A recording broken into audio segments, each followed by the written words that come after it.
Turuan mo kaya. Hmm? Bright to eh. Siya lang yan nag-color. Ang galing ah. Na-color na. Oh, ang galing. Dapat red. Di, tama lang yan. Red dapat. Ay, ano pala yan? Pero maganda, yung kasi yan maganda. Ay, yung ano lang, yung... Maganda din naman. Mabigat na Ayaw naman, Ken. Mabigat mo talaga yung Ano to? Oh, ang ganda ng pagkakapintura niya, guys. Baka may brightness. Wow.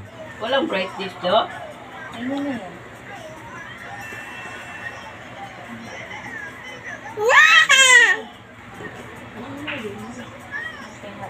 Asan yung Roblox nila? Meron din. Gagawa ka pa yan. Gagawa pa yan siya ng ano ma?